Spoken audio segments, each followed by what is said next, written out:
said, this is our final session. Today we're looking at kind of getting your voice heard, advocacy, working with elected representatives, and people who have power in our communities to help us out. Yes, the contents for today, we've got the three kind of areas of focus: who represents me and what do they have the power to do?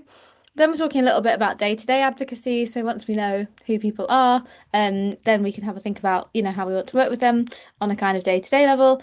And then thirdly, like how can I make change if I need to? And so that day-to-day advocacy is sort of like running along in the background. And then sometimes we get to crunch points where we actually really need to make a change. Some kind of policy area is harming our organization or the people who we work with. And in those moments, what do we want to do then? So yeah, hopefully a good range of things. This session isn't about becoming policy experts. I am a total nerd about politics and Parliament stuff. I actually used to work for Parliament in my previous life, and so yes, very happy to nerd out. But I promise that's not what today's about. It's just about finding useful and everyday ways to engage with the systems that shape our work. So yeah, feeling more confident navigating those sort of systems and sharing what you know with people who have power to help. So I'm actually going to hand over now to Zarino, who's going to talk us through this poll, which I am going to start when I Yeah. find that button. So we Polls. we spoke to a bunch of youth organisations over the last couple of months about all sorts of stuff, including whether they do anything with elected decision makers. But we're kind of interested, the people on the call, whether you feel confident, fairly confident, not never done it, no idea where to start. We'll have a chance to chat about some of this as well later, but it'll maybe help us a little bit with how we pitch the rest of this talk. So yeah. Oh wow. Okay. Have we had everybody vote? I I think think maybe so, we yeah, have. there's not so many of us on the call, so I Crikey. will end the poll so you can see everyone's in a pretty similar place. This is a really good sign. Oh, Okay, amazing. Um, so yeah, when we spoke to youth organisations generally around the kind of northeast, northwest of England, um, lots of you knew a huge amount about your local communities, um, and oh no, sorry. oh yeah, there's a previous slide, isn't there? Um, Uh, and the other good thing is that you all hear directly from young people, and we saw some examples of times when you, because you're operating on the ground, working with communities, could identify things and could tell that things were happening that maybe weren't, you felt, filtering up to the sort of decision makers at like a government level, for instance. And that allows you to spot those issues early. And I think there was a couple of times that people had expressed a bit of frustration of like, well, if only we could communicate that somehow, or we're not quite sure how we would go about doing that. And they wanted to maybe do some of that influencing, but we're also wary of being too political. And I think this can, we as a charity ourselves, my society, often have this issue of like how much can we push and what can we push on without like relinquishing our or overstepping the sort of charitable objectivity that we should have.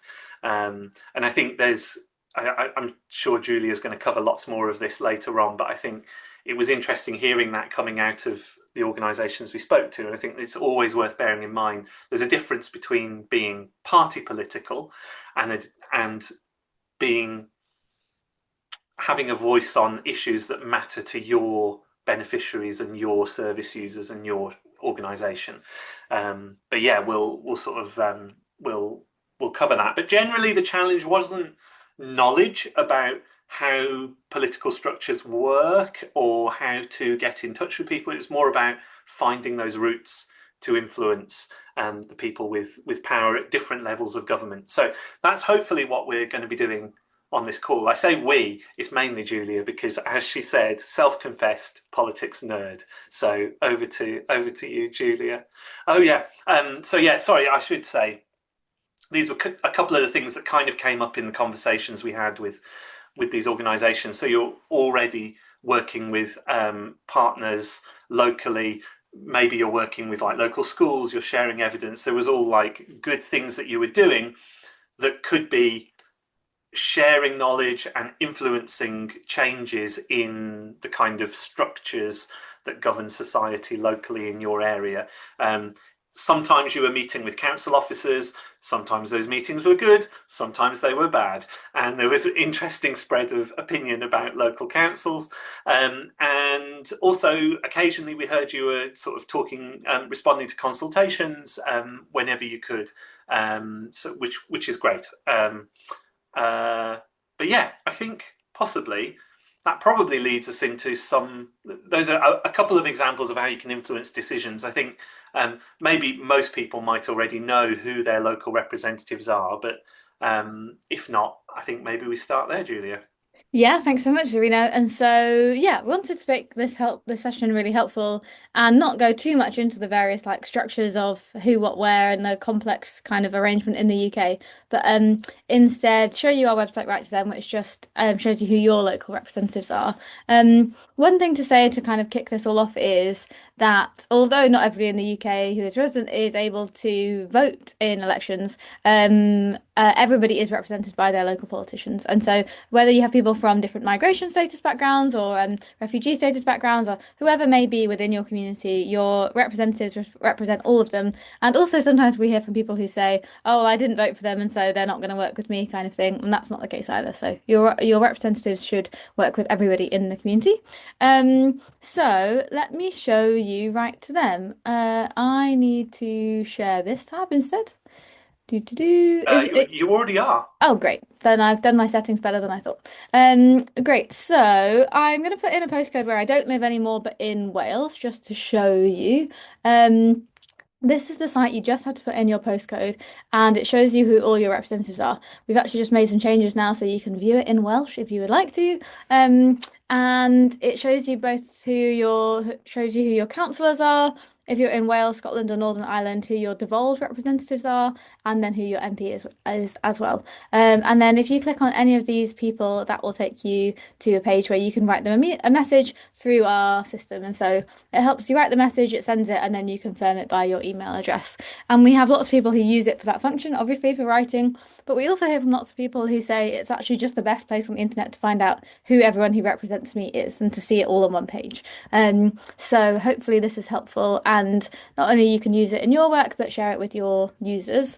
On the MP side, it also links to They Work For You, which is our site where you can then see what your MP has been up to in Parliament, both voting, speeches, memberships, just help get a sense of them. So we'll get into that a bit more in a second.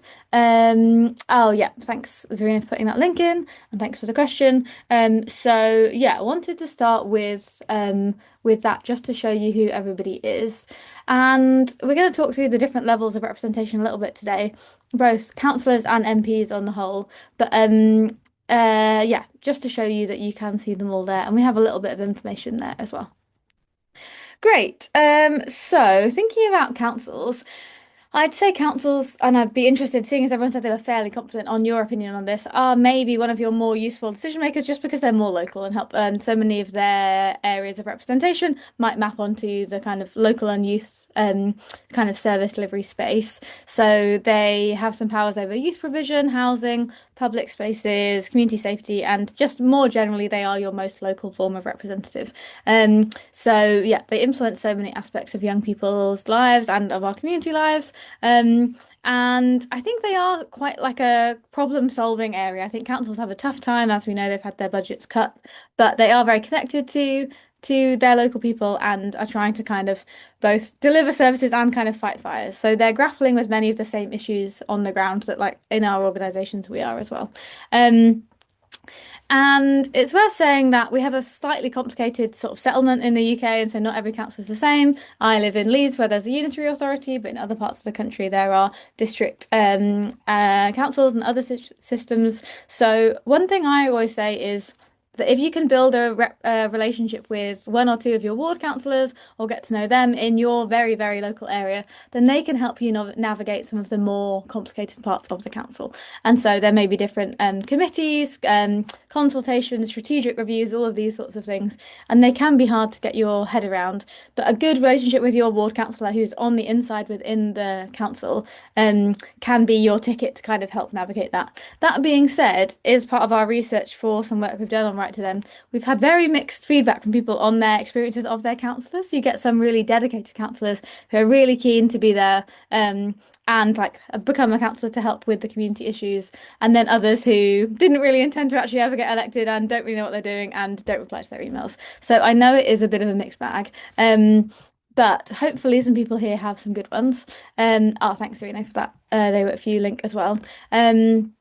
So yeah, I think councillors are a really great start to think about some of those more local issues. And we're going to get a bit more into like how we're going to interact with them later, but just to start with that level of government. Moving on to MPs, they are more powerful but also busy. Obviously, they cover a much bigger area than your ward councillor, but they can help to make big change. If you've spotted something that has been a problem and maybe you've engaged your council, but they don't have the powers to fix this thing or to change this thing, their hands are tied, that might be the time to go to the MP. One thing it's worth thinking about, in a previous job, I did some more work helping campaigners work with MPs. And I forgot the name of the academic, but they've done a kind of matrix profiling different types of MPs because they don't all get into the job for the same reason. And some of these types were constituency focused MPs, career focused MPs, or MPs who are much more focused on country or big kind of policy change. And so some MPs are really out there to climb the ladder. Some MPs are really there to like make a policy impact on defence or some particular issue. And then others are really constituency focused. It helps us if they're constituency focused because that's what we're trying to deal with them with. But if you happen to have an MP who is much more career or kind of country focused, it might be worth thinking about whether there's ways that you can frame your issue and frame your topics to kind of fit with that a bit more. Because I know I've been like barking up the wrong tree with certain MPs before because talking to them about like the broken goals at the youth club sort of thing isn't quite going to meet the top of their agenda, but trying to find a way to kind of yeah, sell it to them under their framing, I think can help. Maybe in the chat we can talk a bit more about that as well. And yes, we're going to go into bit powers a bit later as well. But things that MPs can do. It's worth saying that each individual local MP, especially if they're just a backbencher, doesn't have loads of power in and of themselves, but they do have the kind of resources of Parliament behind them. And the weight of MP, like Parliament letterhead and paper, is actually quite important and can be really helpful. So raising issues, asking questions, convening people, campaigning publicly, and in general, just raising the kind of salience, the profile of an issue.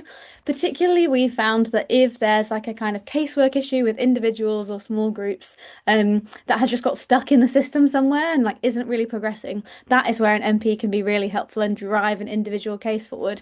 But I can't promise you that if you want a law change that straight away just by talking to your MP, that will help. But they can definitely be the people that help you unblock and change things. And so again, building that relationship where you can and kind of yeah having that dialogue I think helps in those moments. To get a tiny bit technical, it is probably worth talking about combined authorities. They're a type of local government which are a combination of local councils, so that they can work together on issues that cross council boundaries. So I live in Leeds, and so I'm part of the West Yorkshire Combined Authorities. Many of them are led by a directly elected mayor, also known as a Metro Mayor. Particularly famous one at the example at the moment, Andy Burnham, who was the mayor of Greater Manchester, who is obviously now our Prime Minister. I'm just flagging this as well because as Prime Minister, Andy Burnham has, and the previous government too, have put a lot more weight behind these mayoral authorities. They want every part of England to be covered by a mayoral authority by 2028. They're not all going to have mayors, but they're encouraged to have mayors. And by kind of building these combined authorities, that is a route for councils to get more power and money and influence, is the idea. And so they are going to become more important. It's an interesting thing for us at my side to think about and, you know, be interested in what other people think because they are going to have more power and influence, but there's not as obvious ways to influence combined authorities because they do just have this one figurehead who covers a huge area and so hard to kind of connect with and build that relationship. But the nature of them being made up by individual councils means that any relationships you build up with your council should also help you influence the mayoral authority level. So something to be aware of. And they are going to have powers over, or they do have powers over things like transport, skills and employment, economic things, some levels of housing built, especially like house building, and investment. So worth knowing about and can be key kind of decision makers, but I would say possibly don't have the same link to us and our people that we work with that and can like than some of our local councillors. Um that being said, some of those issues about like this is stalling at this level, like perhaps, yeah, on a policy level, mayors and combined authorities could be helpful for. So yeah, transport skills, all of that sort of stuff is definitely coming under this zone, and we wait and see to see how much funding, if real funding appears in this area. Um, and yeah, just to say in case you're not sure, at the moment we have these. I think these are some of the Metro Mayor or authorities. But as I say, there are more coming a long time. And it's not always really obvious who the most relevant representative is for each issue. And that is again why I kind of come back to if you can build a relationship within your council, they will then have those relationships that go forward. Um, so yeah, it does all change, but those key relationships can help you navigate it.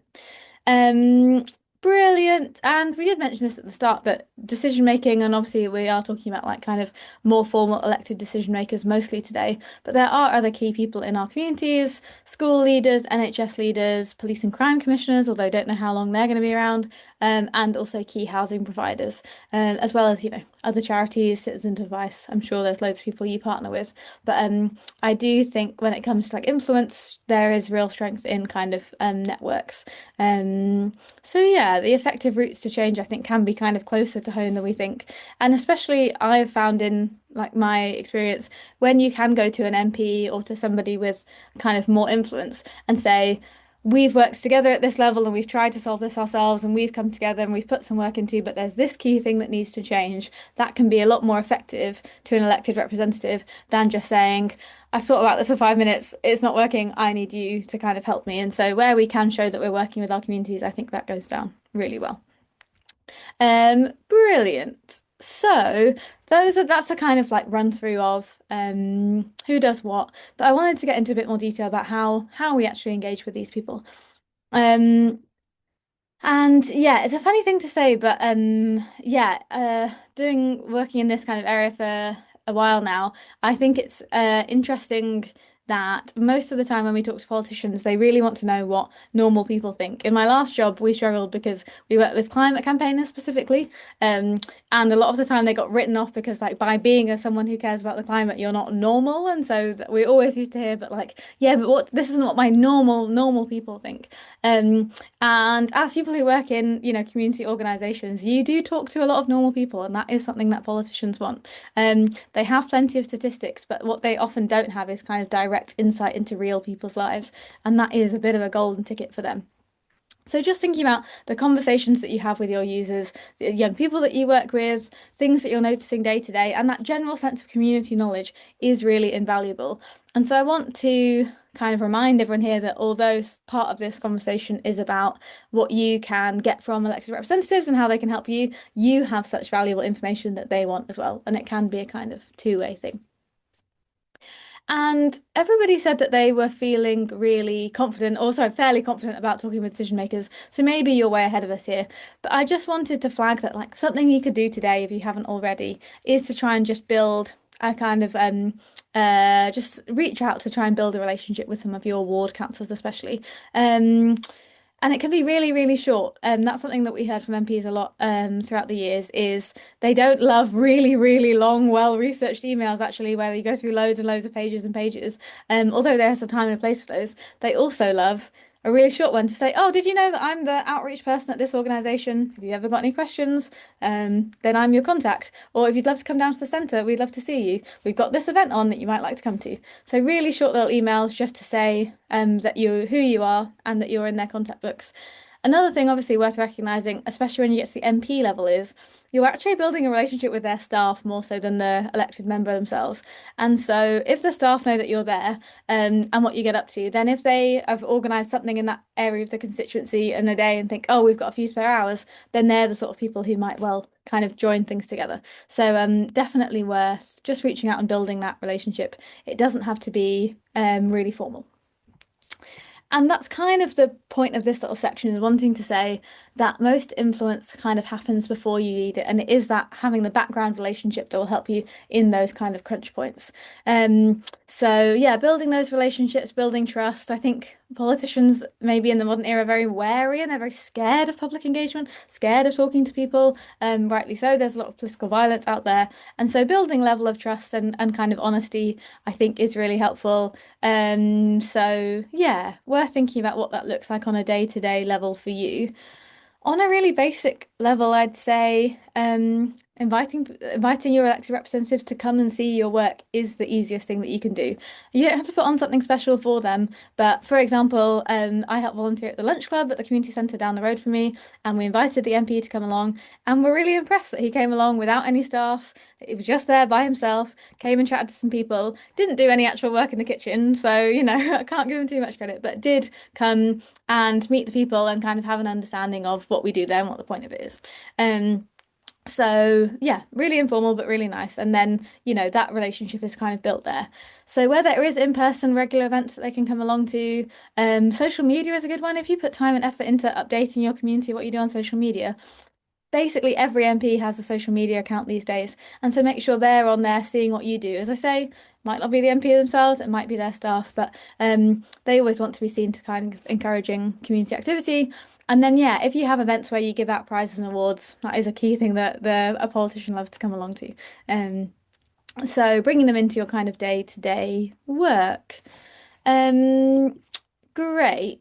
So I guess one thing I want to think about here, I know that not everybody who's part of the SIB works with young people, but most organisations do.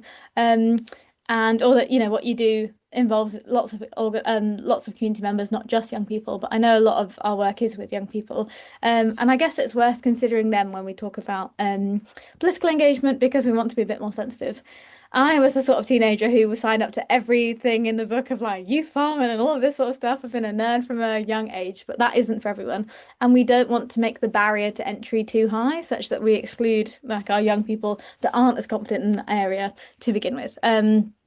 So yeah, part of this comes from just listening in your day-to-day work and sharing those experiences in different ways. And are there more informal settings that you can invite, a range of people to talk to your young people, not just politicians?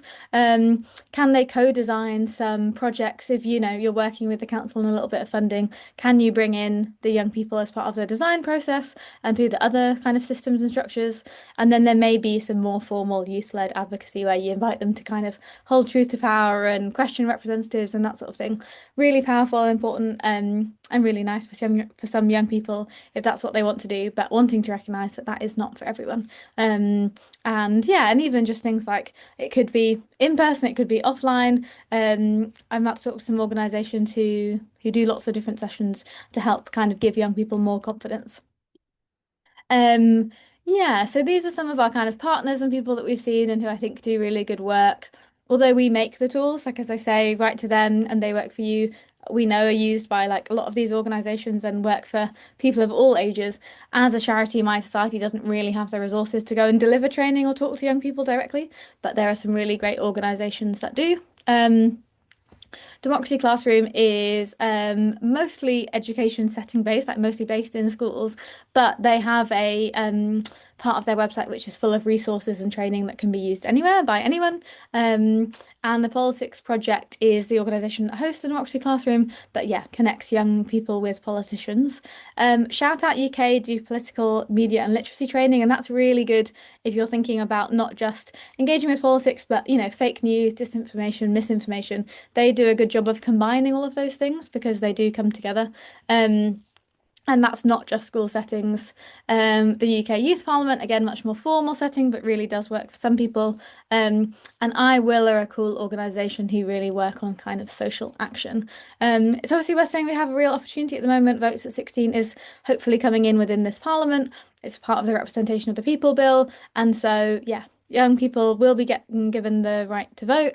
Obviously, also this proposed social media ban, the young people I know in my life and in the kind of engagement work I've done have a lot of opinions about that. And so I think combining these things together can be really powerful for that sense of like, um, politics is changing your lives. These decisions that are being made by people will have a really big impact on, your day to day.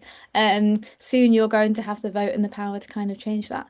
But even outside of voting and elections, like day to day, there's no age limit on contacting a representative or building a relationship.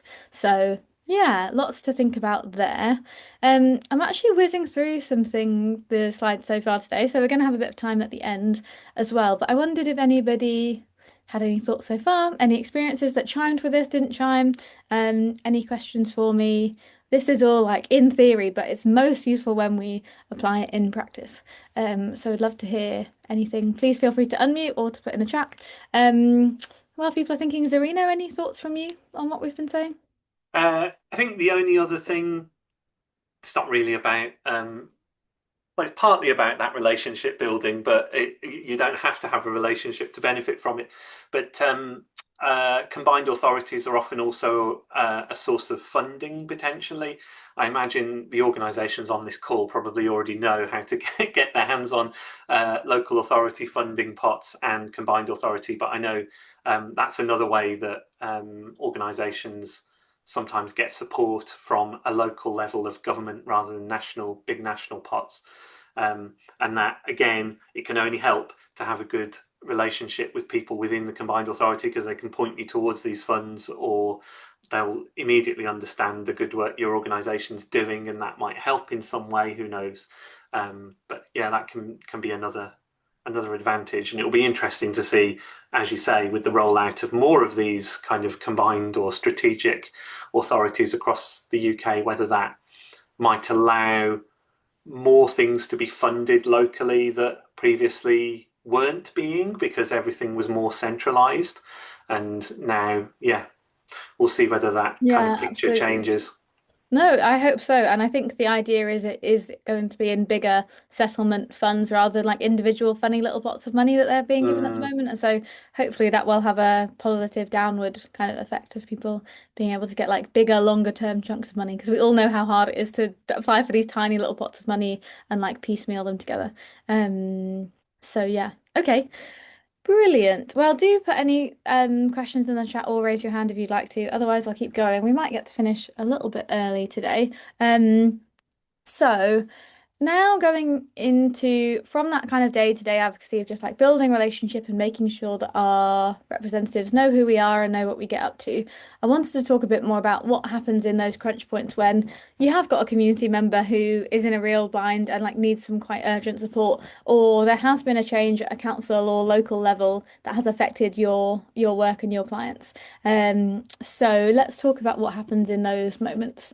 Um, I think what the kind of structure here is actually very similar to what we were talking about last week when we were talking about kind of sharing our impact, where we want to combine like numbers and evidence for a problem with a personal story so that there's that nice balance between numbers and a story. So we do the factual and we do the emotional, but then also an ask. And that's the thing in my work, as I say, in the past, I've worked in Parliament and for people trying to influence Parliament. And oftentimes the kind of stumbling block, I think, is people know that something is wrong and they know that they want it to change, but they don't really know what levers are available to help them make that change or who can make that change. And so I'm going to go through a little bit about what the kind of those levers are. And I think it's the clear ask of a representative that helps everybody kind of push an issue forward. So, thinking a bit about what councillors can actually do, like your ward councillors especially, have limited powers, but they do have influence over the council and its operations. So often, what we want a representative to do is actually just raise an issue for us and like make sure something is getting attention it deserves if it's been a bit stuck in the system. So raising it with council officers or the relevant cabinet member. And so your ward councillor, is able to then go to the permanent kind of civil service staff of the organisation and say, this isn't, I think, the way that's supposed to be working. Can you help? Or the cabinet member to say, like, this policy or this area isn't working the way it's supposed to. Um, if it's not a question of something being applied incorrectly, but actually like a bigger thing that needs changing, then possibly it's actually needs to go to a council meeting. And so councillors can ask formal questions to say, why is this the way it is? Does it have to be? That sort of thing. Again, scrutiny committees exist for all areas of council work. And so if you think something's not working the way that it's supposed to, or you think something needs to change, it may need to go to a kind of formal scrutiny committee. And if you really want a change to happen, then there are motions that happen in councils to try and actually make things change. Um, Alongside all of these things, you can, as yourself, as an individual, go to council meetings. They are open to the public. And then there are tools as well for individuals asking questions and petitioning as well. So it is worth thinking about what you can do, individually outside. But I do think that working with a councillor, somebody who is on the inside, will always help you kind of propel your issue forward. Um, and yeah, obviously, as a councillor, they can push to changes. It does depend if they're part of the party who are leading the council or not. But every councillor does have some powers to like raise issues. Um, and then yeah, that kind of convening role as well. So arranging meetings, visiting projects, and helping connect you with local partners. There may be people in the community who could help you that you're not even aware of, but in that kind of like oversight role, your councillors may be able to. So it's always worth building that relationship. But I know it's tricky at the moment. We've had a lot of change in councillors over in the May elections, and you may not share the same politics as your new councillor, but they are still kind of a person who can help you navigate these systems. And when it comes to like some of these more not administrative tasks, but tasks about like raising something with an officer, that doesn't even have to be political. It is just about like, I don't think the system is being applied properly, and I'd need your help to kind of navigate it. Great. And then MPs,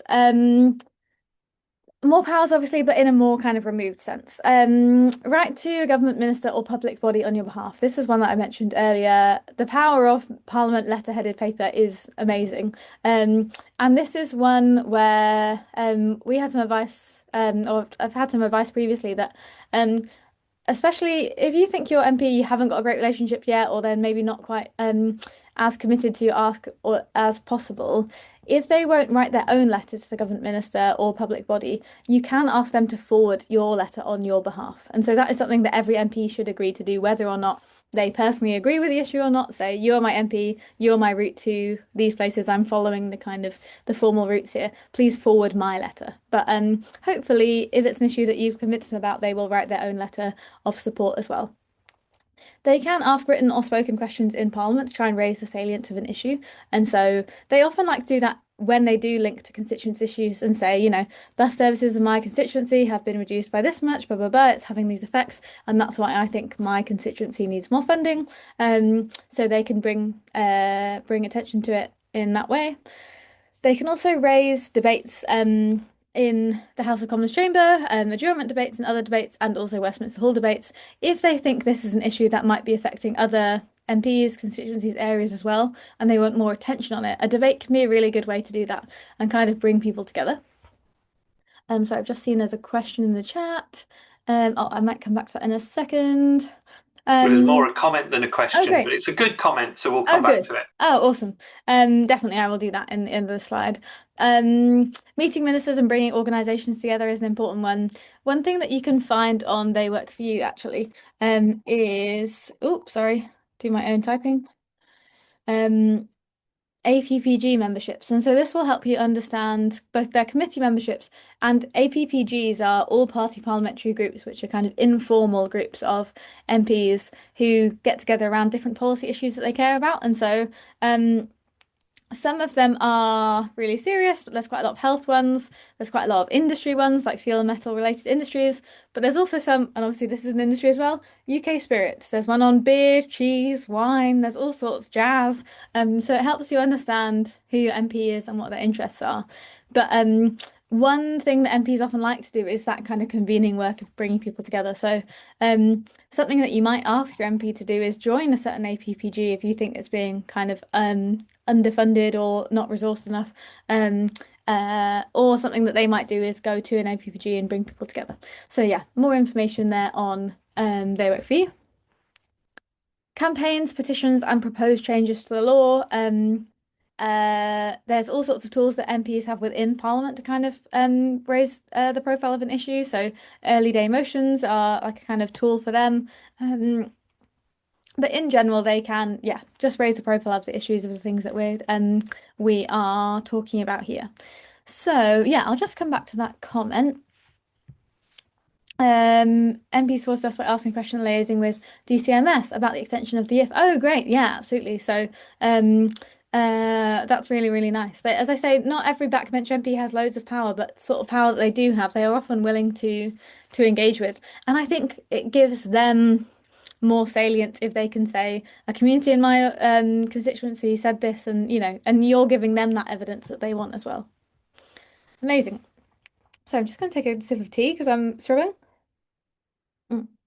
Great. So I wanted to put this into practice a little bit. Um, and think about a scenario where, say, evening bus services have been cut, and that's affecting whether young people can get to our activities and what we might do about that. Be interested in anyone's thoughts in the chat. But this was my idea. This is how I would approach it. So sending a little message, something to the effect of, the evidence is we found a 30% drop in attendance at our evening dance class due to the bus timetable change. And then like a personal story, I've made this one up. Jessica can't attend anymore. She relied on that bus service, but and she's a great dancer, and she's a real like star of the community, and she came second in the last competition. Um, and again, here you might be thinking like, I don't know how bus timetables are set. I don't know how the funding is decided. But maybe you could go to the councillor and say, can you explain how this change happened? Meet with me and the bus company to see what options are available to kind of take that forward. And so I want to remind everyone, it's not that you have to perfectly understand everything before it happened. Sorry, before you can go and talk to somebody about it. But you can recognise that there is a problem here, and then people can help you navigate that. Um, oh, great. Really glad to hear that Naomi, your MP has also been supportive and visited the Scouts. I think it is something that MPs on the whole do look for, is those community links.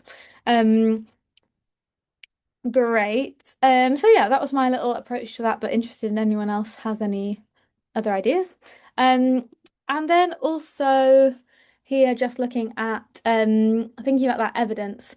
As we mentioned to you last time round, we have built this kind of staging site, this kind of tester version of a youth data hub.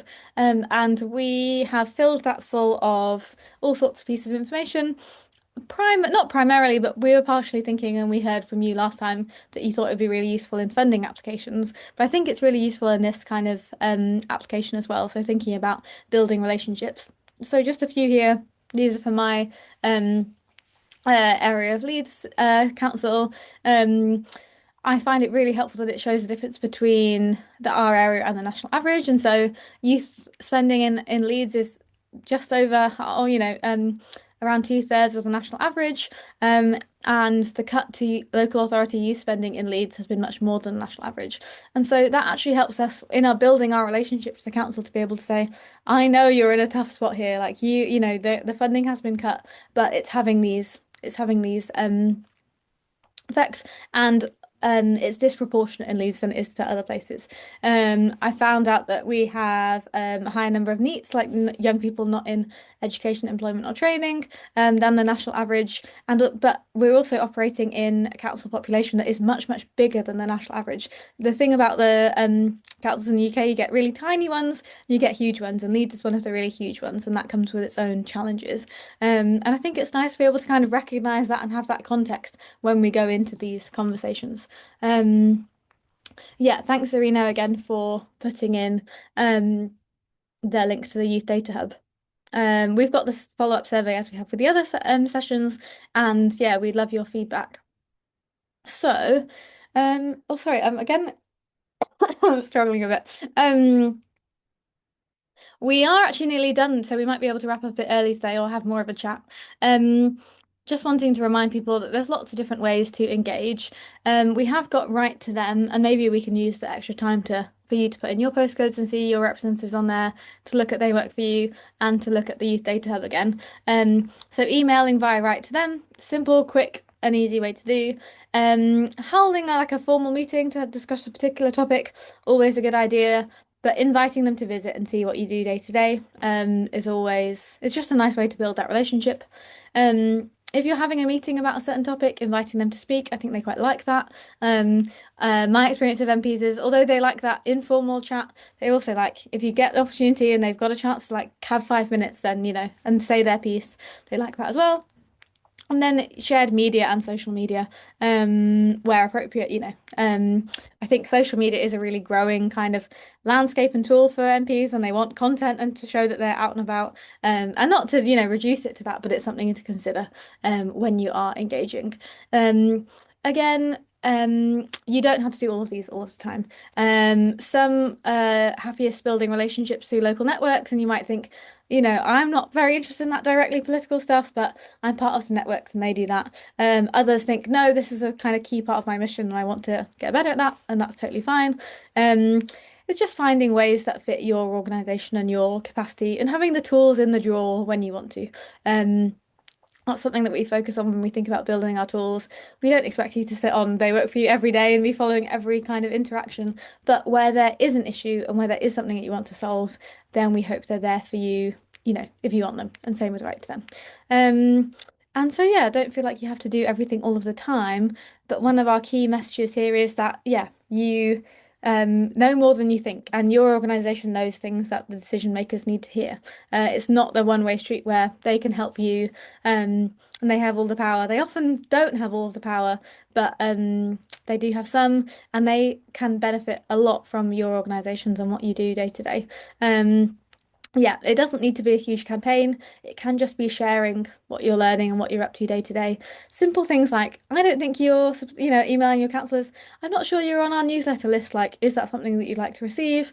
Don't think you follow us on Instagram. Would you be interested in doing that? Or as we talked about last week, annual reports and that sort of thing, and show like, this is what we've achieved in the last year and we'd love for you to know about it. So yeah, I think that's actually where we're at today. That's kind of our summary. I didn't want to go too much into the details of select committees or, real involved parliamentary stuff, but just a kind of approach to some of these things that feels meaningful but also manageable. Is there any thoughts from you on that kind of last section or what? Yeah, you kind of mentioned it sort of in passing, but I think this some of the advice in here combines quite nicely with what we were saying in the previous webinar about having a sort of annual roundup of what's happened. I think that can be another easy way for you to send out to your local councillors or to your MP, like, here's a summary of what we've got up to over the last year and also what we found out. And Yeah. like that is a bit of a treasure trove that the MPs caseworker or officer or whatever can just print off and like give to them to read on on the sofa at home, in the evening or whatever, and they might find it useful. And that's kind of really no extra work for you if you're already putting together this information in some kind of annual report. Then that's that stuff in a nice digestible format that Yeah. could do some of this communication for you. That's a great point.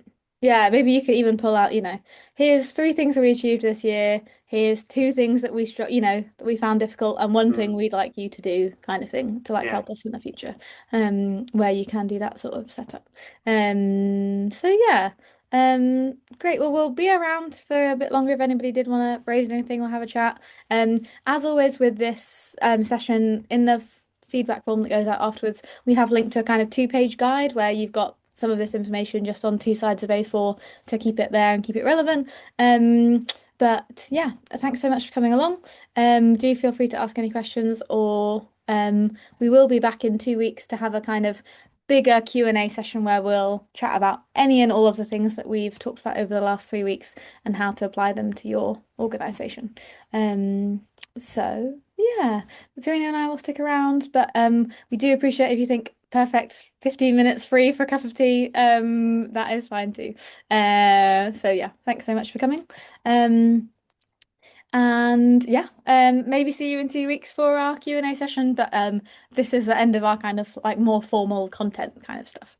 So thanks so much. Yeah, thanks Shabana, thanks Angela for coming. Really appreciate it. We will send out that follow-up survey. So thanks so much.